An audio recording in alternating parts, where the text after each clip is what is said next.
Did you forget something? According to neuroscience, these 5 habits help improve memory. If there's one thing many business leaders worry about, especially as they grow a bit older, it's whether their memories have suffered. So let's go to neuroscience to discover how to improve memory and recall things better. 1. Walk backward. Let's start with my favorite tip on this list. Researchers from the University of Roehampton in London divided their subjects into 3 groups. In Group 1, participants were asked to watch a short movie or memorize words or study a set of pictures while walking forward. In Group 2, participants completed the same tasks while walking backward. In Group 3, participants acted as a control group, doing the same tasks but standing still. Results? The walking backward group, Group 2, recalled the movies, the words, and the pictures more accurately later, as the researchers reported in the journal Cognition. Why? Well, we don't know for sure. One theory is that the brain organizes memories spatially, so creating a rarer experience, like walking backward, leads to memories being stored differently. 2. Eat fruits and vegetables. A massive study of 27,842 participants, conducted by researchers associated with the Harvard School of Public Health, found a link between diet and memory. Specifically, eating more vegetables and fruits, even fruit juice, and especially high levels of dark orange vegetables, red vegetables, leafy greens, and berry fruits, correlated to less memory loss later in life. The only bad news out of this study, assuming that you do in fact like to eat fruits and vegetables, is that this was a very long-range study, and so it's the consumption of fruits and vegetables while young that counts the most. In other words, you can't live on unhealthy food for 50 or 60 years and then make up for it by tripling down in your later years. Still, it can't hurt, and it's good advice for the next generation. 3. Get better lighting. A laboratory study out of Michigan State University determined that working in an environment with dim lighting can change the brain's structure and hurt one's ability to remember and learn. There's a neurobiological theory as to why, but for our purposes, the best takeaway is probably simply to make sure that you have sufficient lighting where you work. 4. Try intermittent fasting. In a 3-month study out of King's College London, researchers wanted to determine if intermittent fasting might spur hippocampal neurogenesis and improve the memory performance of lab mice. They studied 3 groups. A control group of mice who were treated and fed as always. A calorie-restricted group for which daily food intake was reduced by 10%. An intermittent fasting group of mice for which food was similarly reduced, but that were fed only every other day during the study. The results? The study found that the intermittent fasting group had improved long-term memory retention compared to the other groups. 5. Don't worry. Neuroscientists at Trinity College in Dublin surmised recently in the journal Nature Reviews Neuroscience that forgetfulness has a lot more to do with inability to access memories as opposed to whether the memories are still physically stored in the brain. The best advice here might simply be not to worry about normal memory loss. Instead, accept it as a normal, healthy part of brain function, but also shore up your important memories with checklists, calendars, and other tools. It just might turn out that forgetting things doesn't mean you're getting older or suffering memory loss. It might just mean that you've got a lot going on. As I write in my free ebook, Neuroscience, 13 Ways to Understand and Train Your Brain for Life, there's nothing more fascinating than the human brain and the unexpected ways in which it works. Memory is always at the top of the list. Vocabulary focus. Spatially, correlate, consumption, spur, surmise, shore something up. All about memory. I am joined here today by two fascinating individuals who are going to be helping us as we go on this interesting journey into the wild world of neuroscience, or the science of the brain. Who do we have in the studio? Well, I'm not a neuroscientist, but my name's John, and I'm really happy to be talking about this topic. I think it's going to be really interesting. Yeah.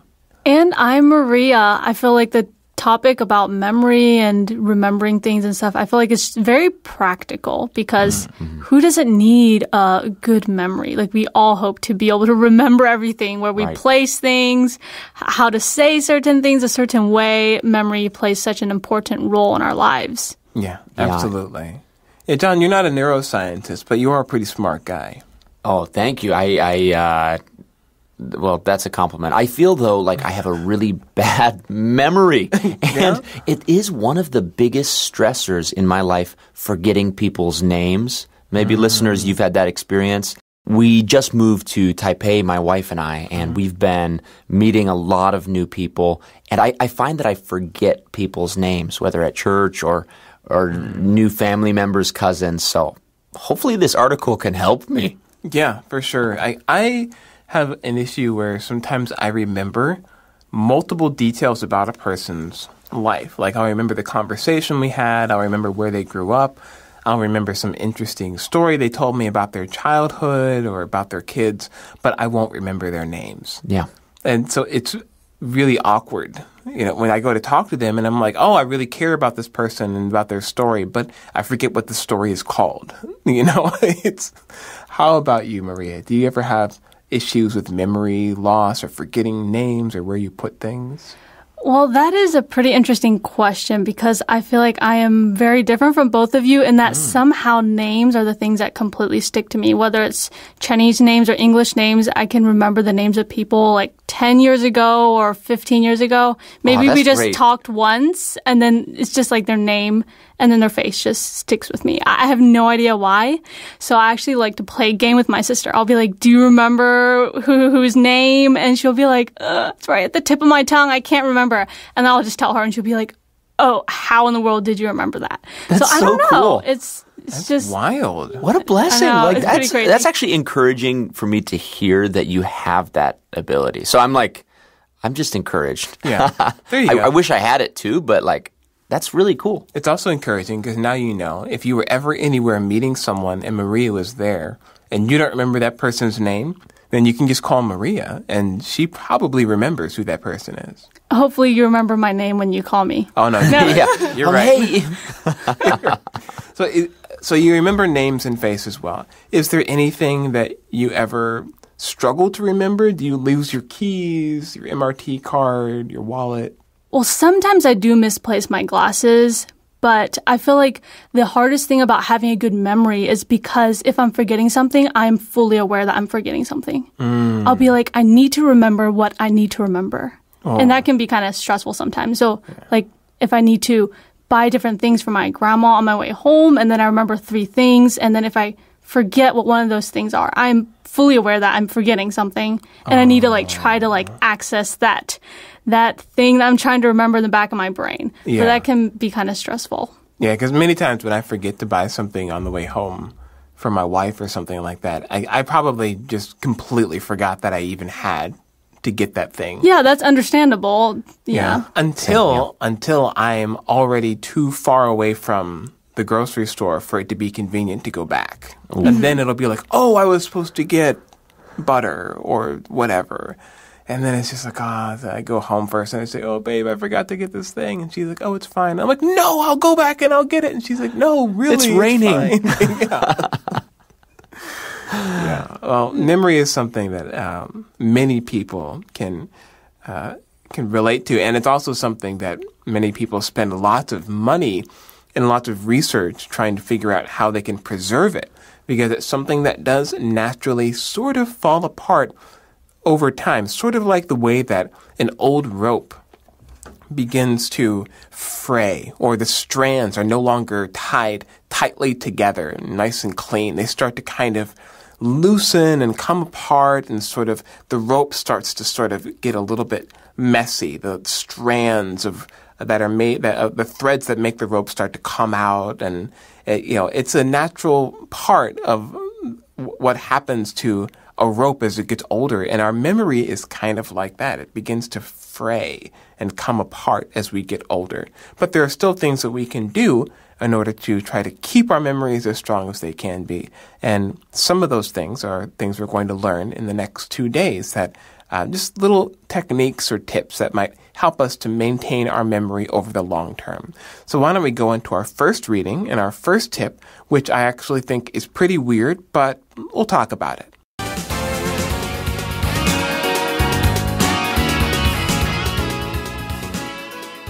Did you forget something? According to neuroscience, these 5 habits help improve memory. If there's one thing many business leaders worry about, especially as they grow a bit older, it's whether their memories have suffered. So let's go to neuroscience to discover how to improve memory and recall things better. 1. Walk backward. Let's start with my favorite tip on this list. Researchers from the University of Roehampton in London divided their subjects into 3 groups. In Group 1, participants were asked to watch a short movie or memorize words or study a set of pictures while walking forward. In Group 2, participants completed the same tasks while walking backward. In Group 3, participants acted as a control group, doing the same tasks but standing still. Results? The walking backward group, Group 2, recalled the movies, the words, and the pictures more accurately later, as the researchers reported in the journal Cognition. Why? Well, we don't know for sure. One theory is that the brain organizes memories spatially, so creating a rarer experience, like walking backward, leads to memories being stored differently.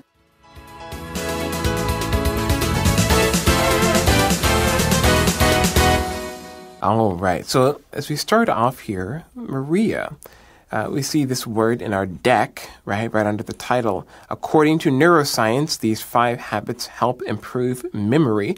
And then we see down here in our first paragraph that same word. We're going to neuroscience to discover how to improve memory and recall things better.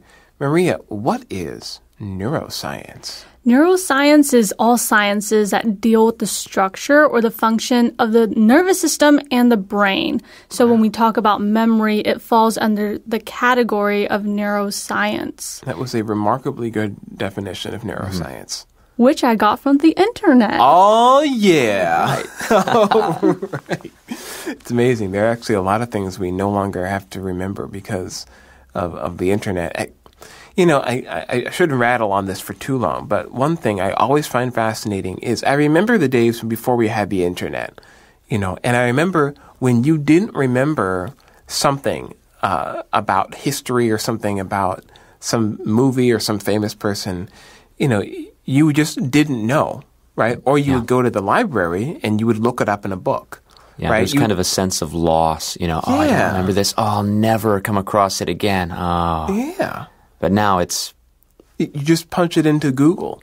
Easy. And then you know the answer. Yeah. Right? It's a little bit of a handicap or something that maybe makes things so easy that it actually reduces our ability. But, again, we're learning about ways to improve our memory here. And, John, what is the first tip? The first tip is very interesting to me. It's to walk backward. So there was a study in the University of Roehampton in London. They split people into 3 groups, and they had one group walk forward while memorizing something, one group walk backwards, and the other group standing still. And who did a better job remembering, but the backwards walking people. So they're still processing exactly why that is. It might have to do with concentration. Would you folks say that it's easier to remember? David, I know you love science facts because your heart is interested in science. So it's just easy to pay more attention to that. I found that that's true for myself. Like I can remember facts about subjects I'm interested in probably quite a bit better than things I'm not because I'm concentrated on them. What do you guys think? Yeah, I think that's absolutely the case for me. Maria, what do you think? Yeah, so since I'm more of a visual learner, I like to see things. Then, for example, if the thing I was trying to remember was on paper or a picture, I think I would remember it more easily than if, for example, I were hearing it being said. Yeah, so for me, visual is a big thing. And so I guess the factor that would play a big role in if I were one of the groups of people would be the thing that I'm trying to remember. Can I see it, or are you saying it out loud to me while I'm walking backwards? I think that would play a big factor for me because of the way I learn my learning style. So for those of you who are students of the classics, which generally, at least in Western culture, means Greek and Roman culture, there's a very famous memory device that you guys have probably heard of called the Memory Palace. And I came across this in my undergrad, which was acting. We had to memorize long monologues where you're talking for a long time. And this Greek orator, which means a speaker, had come up with an idea of while he memorized his speeches, he would, in his mind, pretend he was walking through a palace. So for his introduction, he'd imagine he was in the courtyard. And then for his second point, he'd imagine he's walking inside the building. And because of this word you see in our article called spatial organization of your memory. Spatial means thinking of things, like Maria said, in terms of space. So this device to memorize things by connecting it to actually moving through space, I think is maybe partly what this study is showing. Because it's hard to focus when you're walking backwards. You're very aware of the space.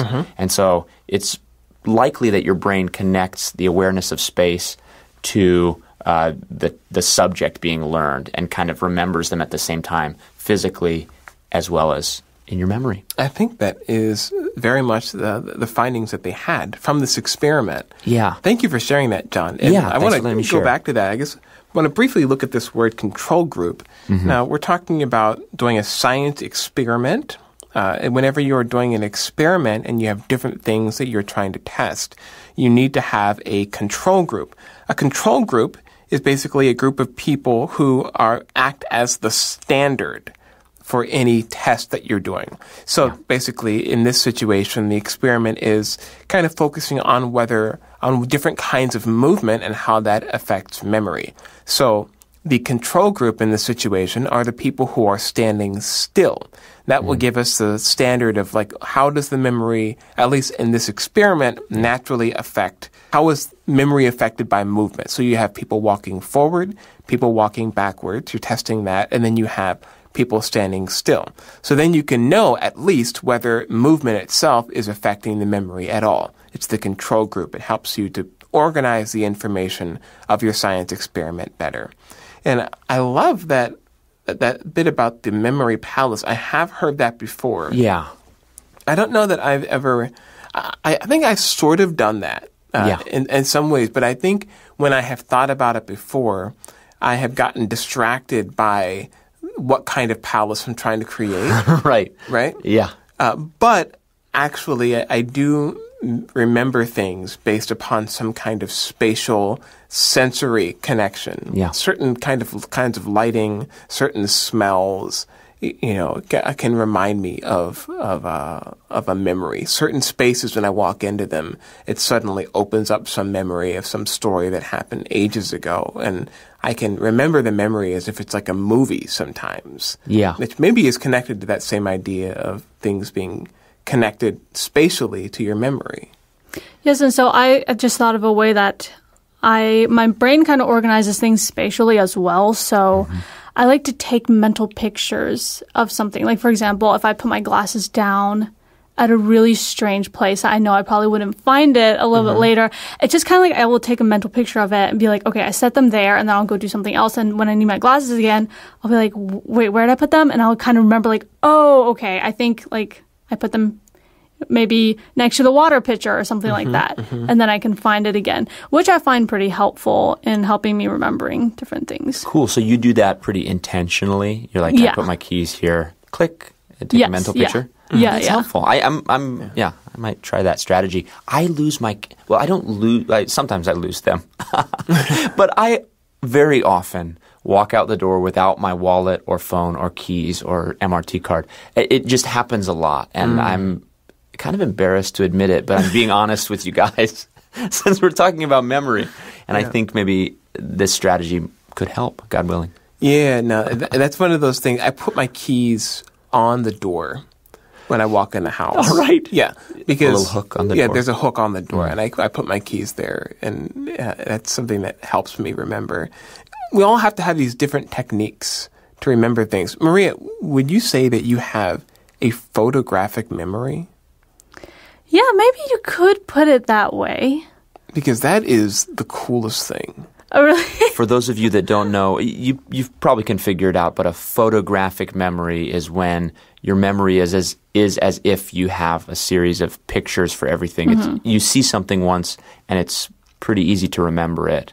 It stays but there. don't take me wrong. I don't have a perfect memory, and I feel like another way that helps me to remember to do things is just doing it when I think of it, or writing down. If it's not like a one-time done thing, then I will write it down, and then do it afterwards. Otherwise, I might forget it.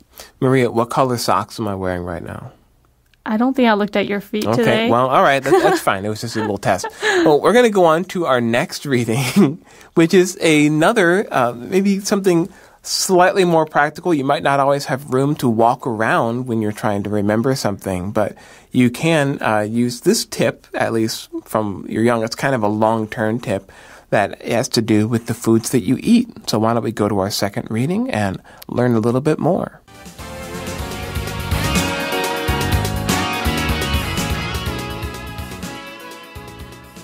Two, eat fruits and vegetables. A massive study of 27,842 participants conducted by researchers associated with the Harvard School of Public Health found a link between diet and memory. Specifically, eating more vegetables and fruits, even fruit juice, and especially high levels of dark orange vegetables, red vegetables, leafy greens, and berry fruits correlated to less memory loss later in life. The only bad news out of this study, assuming that you do in fact like to eat fruits and vegetables, is that this was a very long-range study, and so it's the consumption of fruits and vegetables while young that counts the most. In other words, you can't live on unhealthy food for 50 or 60 years and then make up for it by tripling down in your later years. Still, it can't hurt, and it's good advice for the next generation.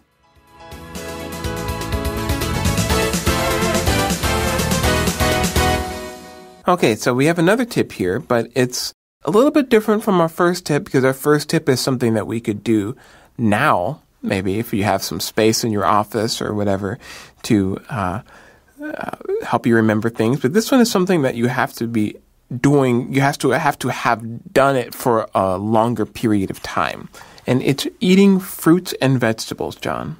Yeah, well, I worked at a smoothie restaurant for a few years while I was an actor in LA, and I love fruits and vegetables, and I love smoothies. So this seems like a fun one, but there was this massive study, 27,000 plus participants by the Harvard School of Public Health, and they did find a link. Have you guys heard the phrase correlation does not equal causation? Are you when we talk about studies, can you explain that one for us? Sure. I mean, if you have a correlation, it means that these two things seem to have a connection, but a correlation doesn't necessarily mean causation. So just because they seem to be related doesn't mean that one is the result of the other. Yes, it could certainly be, and often is. But I like thinking about that with studies. You know, maybe people that eat vegetables also just care more about their health, and so that's why their memory is better. Yeah. But I just like keeping that in mind when we look at studies. But eating healthy does make a big difference. Right. And apparently it's not just eating any vegetables, it's specifically eating high levels of dark orange, red, leafy greens, berry fruits. It has to do with certain kinds of vegetables and fruits, even certain colors of fruits and vegetables. Maria? Yes, I also really like eating vegetables and fruits as well. And I know that a lot of leafy greens, they have a lot of vitamins in them. So possibly that is another factor that helps with memory. And when, John, you were mentioning about correlation versus causation, it just reminded me of, for example, there's a correlation between, let's say, swimming suits, swimming tubes, pool toys, and then also with ice cream. Because, both of these will increase during the summertime and then decrease as the weather gets colder. So obviously there's not a causation effect between those who wear swimming suits with ice cream. But that it's more of a summer is a causation. And these are just two correlated things. Which is why your mention of having a lot of fruit and vegetables, it's important to keep that in mind of, is it a correlation or causation? But yes, definitely vegetables and fruit is very important for the diet. It is, yeah. But we see that this is a very long-range study. So it's the consumption or the eating. When you consume something, it means you are putting it in your body. Consume can also mean that you're taking in any kind of information as well. You can consume media. You can consume information. Is just a word that means that you're taking something in. Right. So the consumption of fruits and vegetables does seem to have correlation, but it is something that's a long-range thing. You have to have been doing this for a long time. So the consumption of fruits and vegetables while you're young counts the most. I guess you can't just start eating kale 3 times a day after you turn 50, right? I guess not. Some kale on your deathbed. And sorry to joke, but I do. It is definitely encouraging when if you've got kids to try to get them their fruits and vegetables.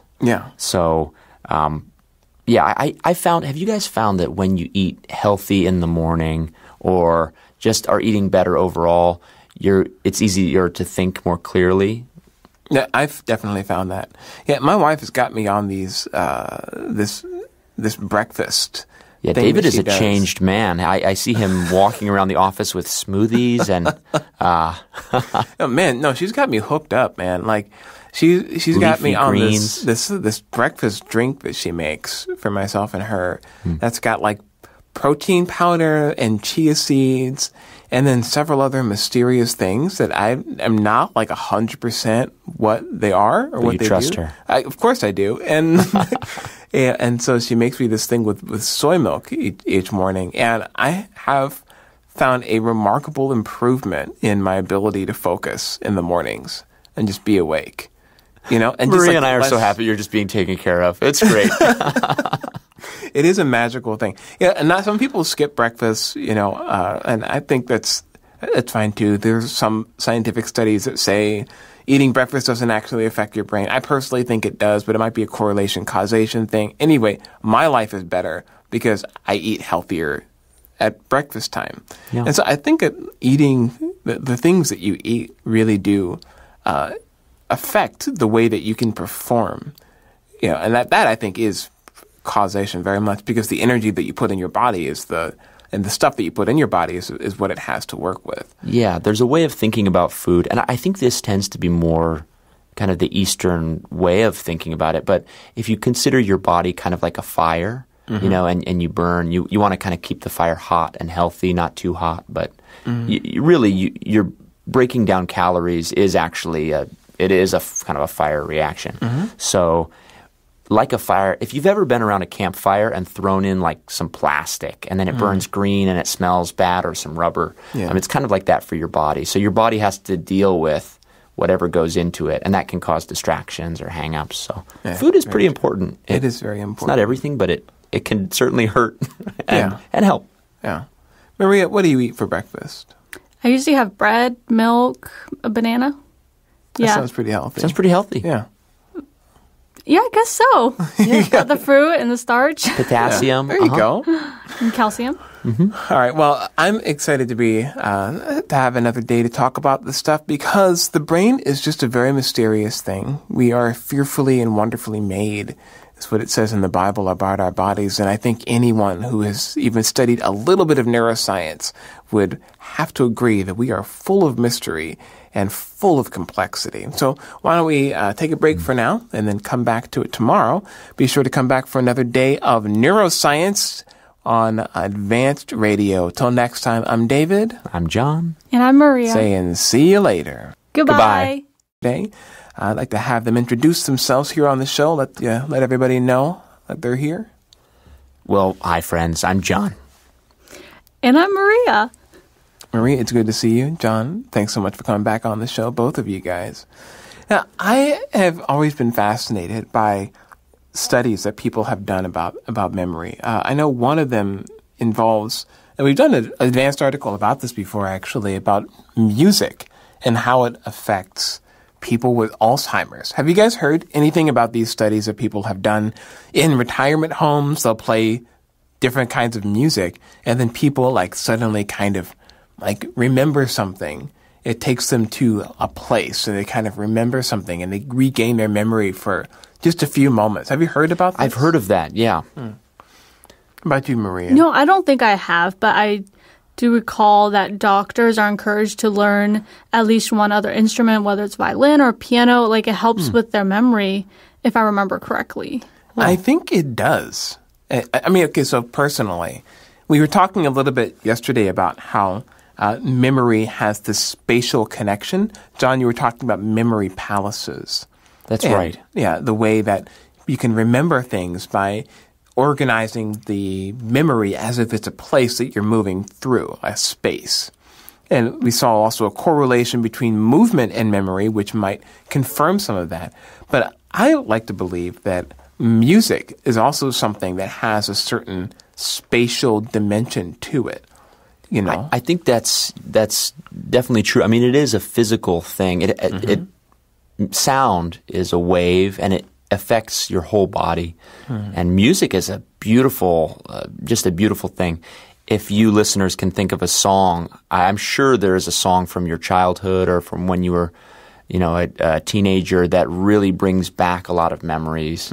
I wonder if, when a memory of a space or a memory of a sound is connected to one another, if that strengthens the memory bond. I believe it does. That's just personal, though. I mean, I want to ask you guys, though, do you have a song or a certain kind of music that sort of takes you back to a place or kind of unlocks lots of memories or experiences for you? Yeah, so there were songs that I used to sing with my family, and if we had just memorized the words, just memorized them as they were without any melody, then there's no way I would be able to remember them now. But because we sang them and they has a melody, and then there was also rhymes help a lot with memory. So like today, I can still sing many of the songs that we sang a long time ago. And then also it brings back a lot of memories back in the day, singing with my family. And then there were also different songs that maybe we sang in Sunday school. And it was like 10 plus years ago, and it's just like, oh, when I hear that song, it kind of feels like I'm going back. So that's something that, I definitely do think that singing helps us to remember much more. It is. So my father has been a language teacher for most of his life, and would always have us. I was one of his Greek students at a seminary, so getting a graduate degree, and he would always have his students sing. And, all these very scholarly young men and women who were often very serious, having to sing these Greek and Hebrew songs was interesting. But you remember them. And for you language students, you might have paradigms, I, he, she. And if you can find songs, either on YouTube or wherever, to help you remember paradigms, it really helps with language learning. One very popular paradigm is the alphabet song. There we go. A, B, C, D, E, F, G, H, I, J, K, L, M, N, P. Maria. Q, R, S, T, U, V, W, X, Y, and Z. Now I know my ABCs. Next time, won't you sing with me? Oh, no. Memory. That's it the was remix about to version. get good. That's the remix version. Friends, join us for the After Hours Advanced Radio. Yes, so that's a very popular kind of memory device song, right? Just like you were talking about. Yeah. So I think that there is a link. To share a bit kind of on the personal music connections, whenever I hear hymns, it takes me back to my days going to a old Presbyterian church in the States, in Lancaster, my hometown. There was a very large, beautiful instrument called a pipe organ. That these are incredible instruments that are just marvels of engineering. If you look up how they're made, even the modern ones, particularly, I mean, the old ones are really amazing. Because how they were able to create just such incredible devices back then. But that sound is such a powerful signature sound. And it sounds so heavenly and so strong, like a chorus of angels. And so whenever I hear certain hymns, it takes me back to those days being in church and hearing them played on the organ. And it's just like the memories and the sights. And I remember it feeling cold because the sanctuary was cold, and the smell of like the old Bibles and the pews, and just all these things are really clear in my head suddenly, and it's just it's amazing the way that our brains work. Now, today we're going to be going into our last few tips about how to maintain strong memories. They're not connected with music or sounds, but they are connected with some other things that we can do in our daily life, particularly in our office, to help us to maintain strong memories or just boost our memory capacity. So let's check it out now. We're going to be reading the first two tips.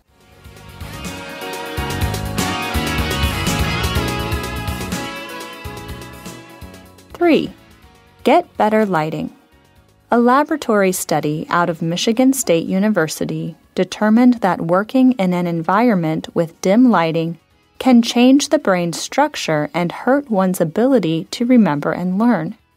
There's a neurobiological theory as to why, but for our purposes, the best takeaway is probably simply to make sure that you have sufficient lighting where you work.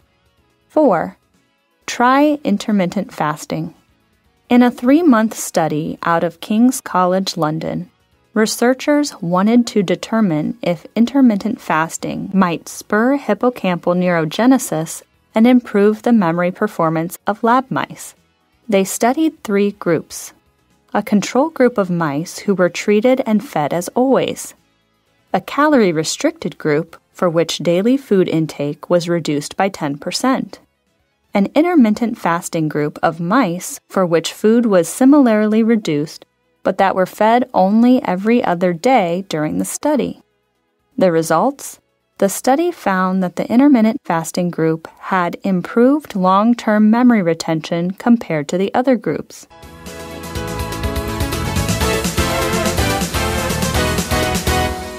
All right, Maria, what's our first tip? Get better lighting.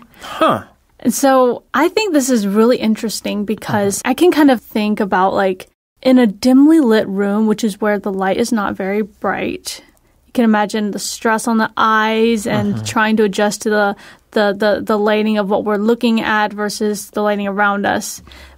Maybe it can have a big impact on the way we're remembering things or how if we're able to remember things or not. So there was a laboratory study. A laboratory is a building equipped with different equipped for scientific experiments and researches. And so this laboratory study done in the Michigan State University, they determined that working in an environment where there's not a lot of light, where it's very dim, it can actually change the brain's structure and then hurt our ability to remember and learn. That's crazy. Right. It changes the brain structure.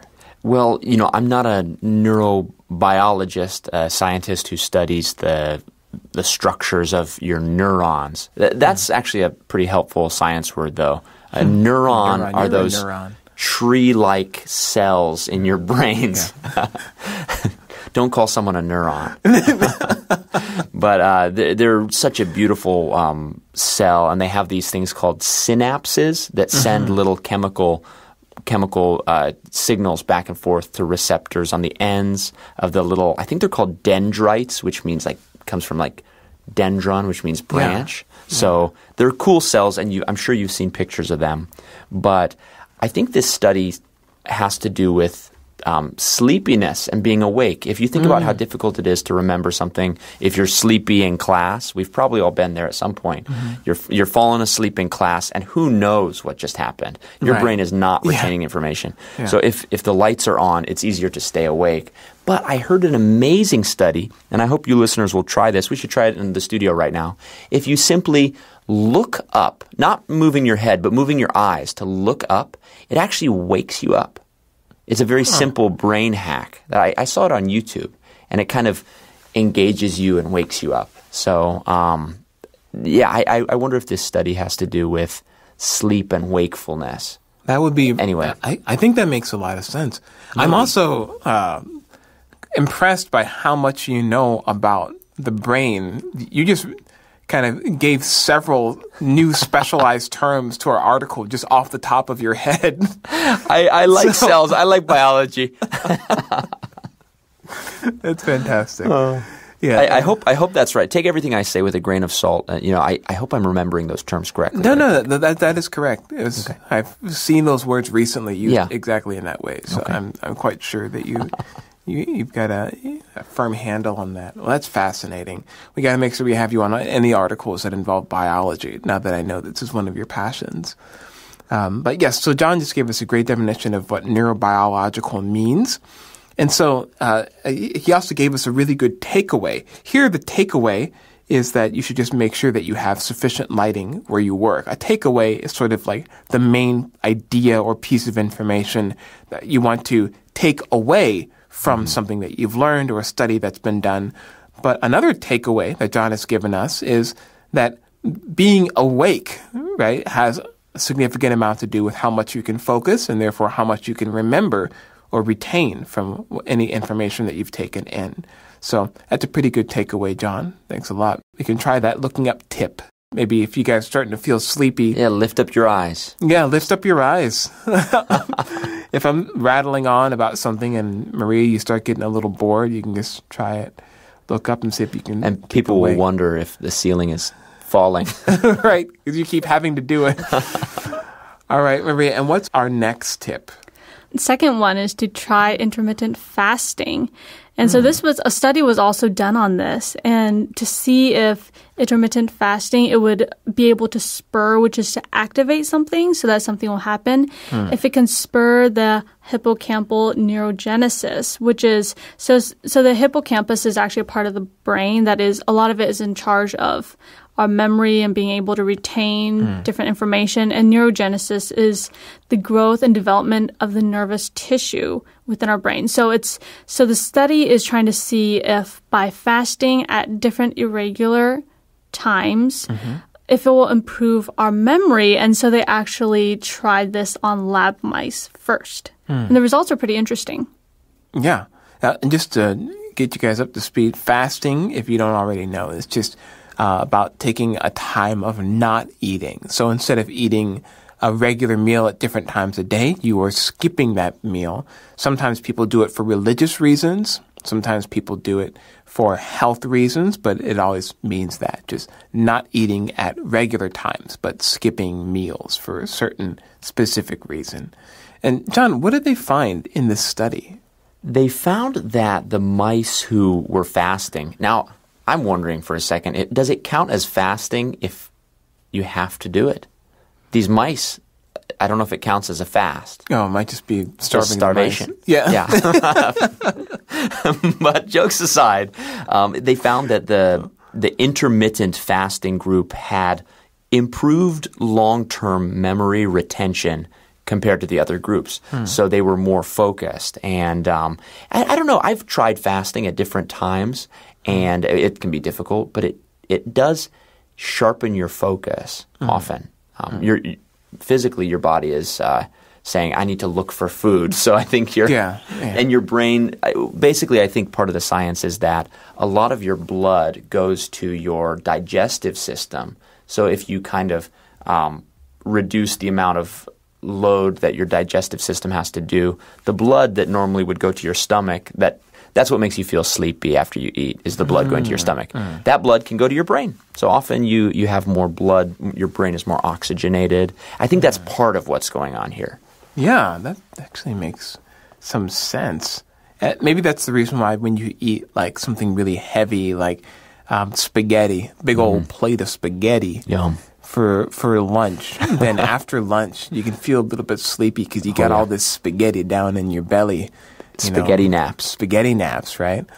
Some foods actually have stuff in them that makes you feel sleepy. Like I think turkey does. Not the country, the food. And there's some scientific reason behind that I'm not entirely sure of. Maybe John knows. Actually, okay, yes, there's this chemical called tryptophan in turkeys that is supposed to make you sleepy, but I heard from our good teacher friend Garrett that is not actually true. Oh. I had believed it for a long time. So maybe we'll have a Thanksgiving lesson and we can talk about turkeys more. Yeah. But yeah, I had heard the same thing. Yeah. Well, in any case, it looks like there was actually this improved long-term memory retention for the rats that had been fasting. Yeah. So, just as John said, there are some scientific reasons for why fasting might be something that you could try if you're looking to boost some of your brain power. It's an interesting tip, though. I didn't expect to see it here on a list of memory tips. Maria, what do you think? Yes, I think it's definitely very, very interesting. I do know that I have heard a different study done on mice where they found out that intermittent fasting increased its lifespan.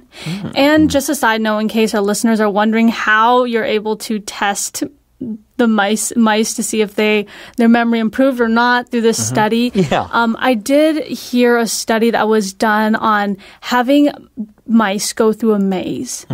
And then until they were familiar with the maze and they knew how to get out of it.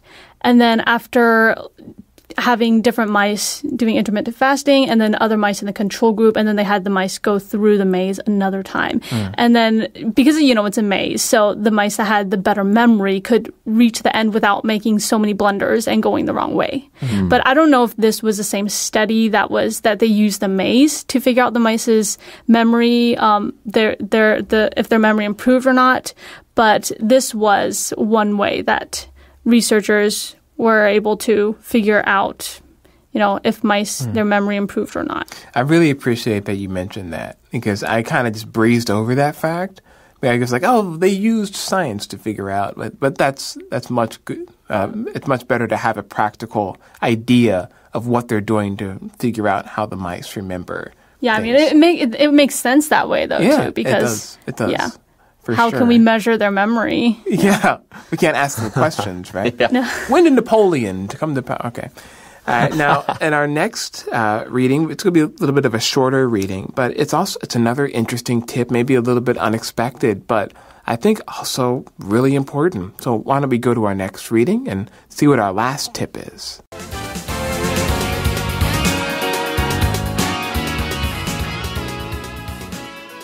Five. Don't worry. Neuroscientists at Trinity College in Dublin surmised recently in the journal Nature Reviews Neuroscience that forgetfulness has a lot more to do with inability to access memories as opposed to whether the memories are still physically stored in the brain. The best advice here might simply be not to worry about normal memory loss. Instead, accept it as a normal, healthy part of brain function, but also shore up your important memories with checklists, calendars, and other tools. It just might turn out that forgetting things doesn't mean you're getting older or suffering memory loss. It might just mean that you've got a lot going on. As I write in my free ebook, Neuroscience, 13 Ways to Understand and Train Your Brain for Life, there's nothing more fascinating than the human brain and the unexpected ways in which it works. Memory is always at the top of the list.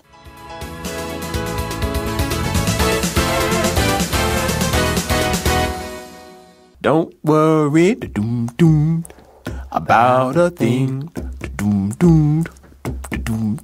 Every little thing. Come on, Maria. It's gonna be all right. I don't know this song, but I'm There's a enjoying famous it. song called Don't Worry, Be Happy. Is that a Bob Marley song? Okay, so Don't Worry, Be Happy was a song made in the 90s by a different group. Okay. Don't Worry About a Thing was made by Bob Marley. Okay. Back in the I actually don't really know when Bob Marley made his music. I was watching a 70s, movie 80s. called Sing with my wife, and there's a Don't You Worry About a Thing. That's another song. That's Stevie Wonder. That's Stevie Don't Wonder, You worry okay. about a thing. So apparently, Don't Worry is a big theme in music, but it also is a helpful strategy for remembering better. And this one makes a lot of sense to me. Because when you're worried, you're really focused on just something that you're worried about, so your brain doesn't have any energy to go anywhere else or think about anything else. Let's see what they say here. So, neuroscientists at Trinity College in Dublin surmised recently that forgetfulness has a lot more to do with the inability to access memories as opposed to whether memories are still physically stored in the brain. Maria, could you tell us what surmised means and kind of break that down for us? Yeah, so surmised is kind of making an educated guess or to guess, but then you don't have complete proof. But then there's still a good reason for thinking a certain way. And I think this is very true because once we have a memory of something, or like I sometimes do, take a mental picture of something, how does it exactly leave our brain? Once it comes in, it probably doesn't leave anymore. So we need to figure out how to access the memory rather than being like, oh, it left my brain for good and now I'm so worried. Yeah. It sort of reminds me of what you said yesterday about the way that you remember things. When you forget something, you're very aware that you forgot something. So it's not that the memory is gone. It's that you don't know how to access it. Yeah, so I think this tip is actually the most practical one for me personally because I just need to remind myself, don't worry. About a thing. If I might have trouble remembering something, write it down or go through it in my mind a few more times. Yeah, or walk backwards or something like Oh, yeah. that. Eat It's more like vegetables. if you eat your vegetables, Yeah. but sometimes fast. It's as if you had, worry is kind of like you have a friend that's like saying, hey, what's going on? Like, when's this going to happen? And it would be kind of tough to, let's say you're looking for your keys in your house. It would be tough to find your keys if you had a friend that was always yelling in your ear while you were looking. Sometimes it is good to be relaxed. Yeah. And worry can have, anxiousness, that feeling can sometimes motivate us to do things that we need to do. So God gave us that feeling, but we don't want to be totally controlled by our feelings. Yeah. And in fact, in the Bible, it even talks about not being anxious about anything. Yeah. And instead of being anxious, we're told that we should pray, talk to God about the things that we're worried about. And of course, we all naturally feel anxious sometimes, but the idea is to not live in that anxiety. And that's what we see here in this advice. Okay, so memory loss is something that naturally happens, just as we talked about yesterday, like a rope that's slowly coming apart. But don't worry about memory loss. Just accept that it's something that naturally happens and do the best you can to shore up or to strengthen or improve the important memories that you need to keep track of with checklists, calendars, and other tools like that. Just do what you can to remember the important things you need to instead of being worried about forgetting them. Right. And I think about that Bible verse you just mentioned. It also says, don't worry, but pray. And then it says, with thanksgiving. And I think that actually that's what makes the antidote to worry very strong. Instead of just not worrying, because sometimes you could just not care about things and you become detached, and that can have negative consequences too for the people around you that care about you. For sure. But we want to be engaged, especially as we get older, and be very thankful for the life that we have been given. And that's where I think we can really begin to process what has happened in our life. So I think it does improve our memory to be thankful for if you think about like, oh, what's happened to me this year? I don't really remember. Well, let me start by being thankful. Oh, I'm thankful for this, for this, for this, and memories will come back. Yeah. Maria, what are you thankful for today? I'm very thankful to be on radio with both of you. And we're thankful to have you. Thank you, everyone, so much for joining us. And our last paragraph we see here that also memory loss might just mean that you have a lot going on, a lot of things in your life. It's just another reason to not be worried about memory loss. Just do the best you can. And if you want to, you can check out the free ebook that was published by the writer of this article, 13 Ways to Understand and Train Your Brain for Life, to give you a couple extra tips. Well, it's been wonderful to have this journey with you guys. Until next time, I'm David. I'm John. And I'm Maria. Saying sayonara. Goodbye. Goodbye.